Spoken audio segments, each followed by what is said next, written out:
Hello guys, good morning. Mag-ano tayo ngayon guys? Mag-drain tayo ngayon. Nilagyan natin ng ah yung walang sa ganito. Malalim na tayo. Para magko-cover pa.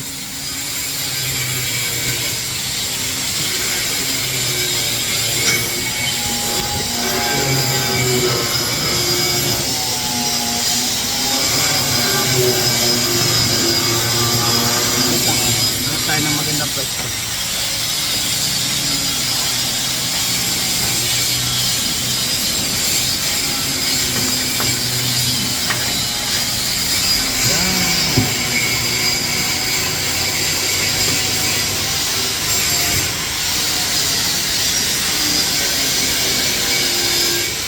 Safety first.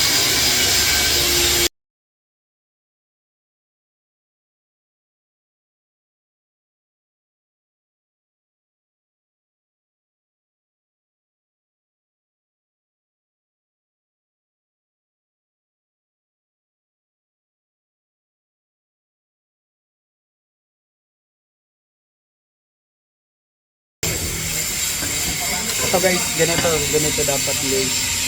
Ayan. Dapat may mga malalim na part kasi para pag nag-cover pa yung tunaw ng bakal doon papasok dun sa dito sa malalim na part so, yung bevel nya bevel ganun yan yung sa gitna. Saka ginaganto din para malinis yung cover part, walang mga porosity. Mamaya mag-video tayo sakto na ano yan, may kanal na ano part yan. Mamaya mag-video tayo guys para sa cover part and magta-tacking tayo. First thing first, mag-tacking ng weld mo. Sa NT2 pipe kasi dapat naka 6G position. Ganito yung 6G position.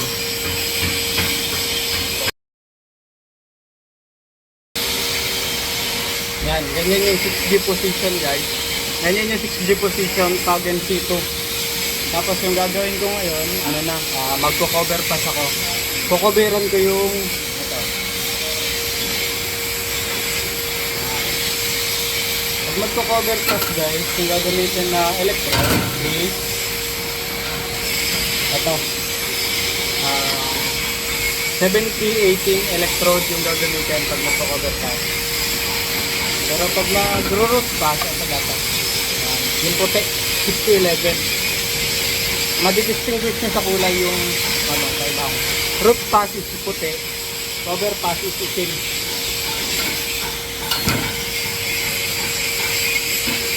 So guys, root pass puti, cover pass itim. So magko-cover pass tayo, ito ganito.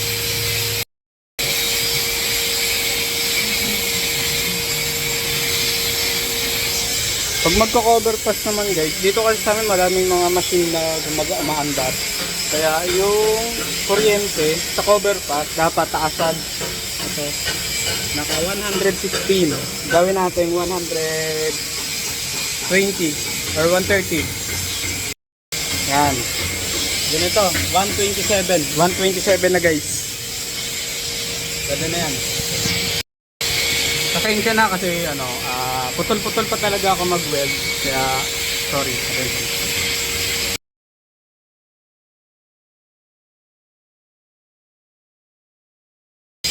Yan, ganito mangyayari guys. Pag ganyan nangyayari guys, linisan nyo lang bago kayo mag-continue ng weld. Yan, tabingi.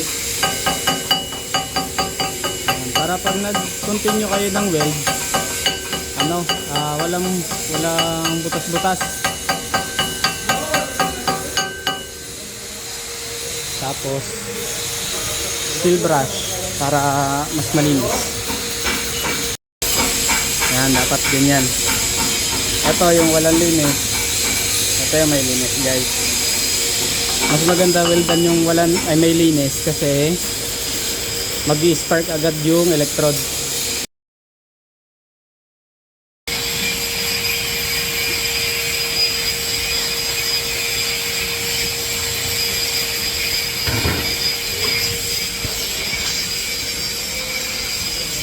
So guys, pag may pansin nyo may malalim na part sa yung ginawang na bevel, hintuan nyo muna saglit kasi mas lalalim siya mamaya pag ano.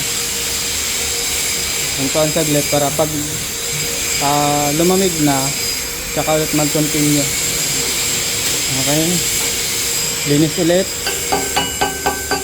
Kasi pag hindi nyo hinintuan yun guys, tulad mangyayari na to, lalalim talaga siya. Kapangit talaga yung ano, pag-weld.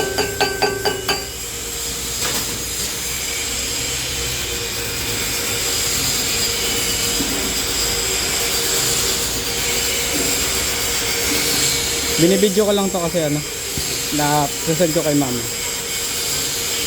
Pang reels niya lang daw.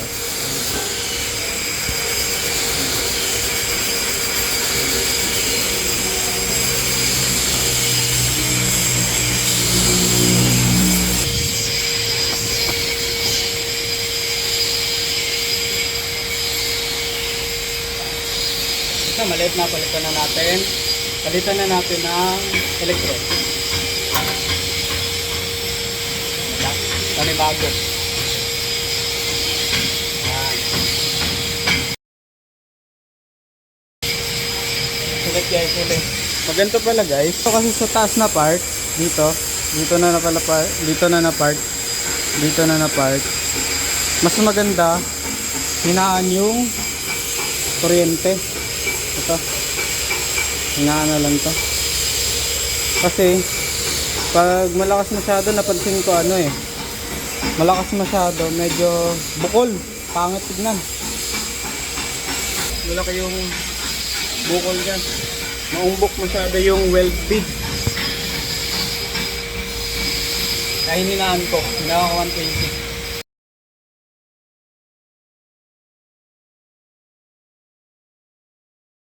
Pakita ko sa inyo yung finished product ng first bead. So, linisan natin yan.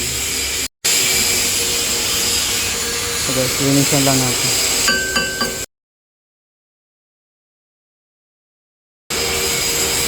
Ang init! Dapat guys, ayan. Ganito na yung palabasan. Kaya half lang din kasi sa kabilang part, yun dito. Yung partner ko yung mag-weld dito. Bali half moon lang kasi kami ngayon. Yan, ito mangyayari guys pag hindi ka marunong mag-welding. Yan. Tapos lalagyan ko pa yan ng isang dito, sasapawan ko pa yan, isa dito na part. Mamaya papacheck ko ulit sa inyo yung isang part.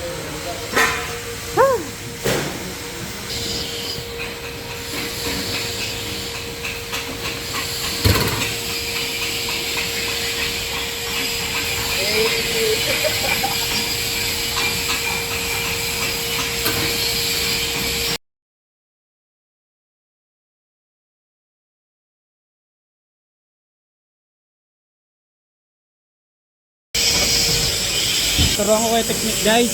Turuan ko kayo technique ha kasi mali mo sa akin. Pag dito na part, dito hanggang dito guys. Ano? Stop kayo. Kasi palamigin niyo yung weld tapos palit kayo position. Hakbang lang kayo konti para dito naman, gaganon naman kayo. Kasi kung dito lang kayo kasi gaganon niyo lang yung kamay nyo, medyo mahirap. Hindi papantay yung weld. Tapos ganito mangyayari guys, ito may malalim na part. Ayan, kaya hinintuan ko kasi lumalim siya. Kahit na yung kuryente ko 119 lang, malalim, matutunaw talaga. Ganun yung gawin nyo.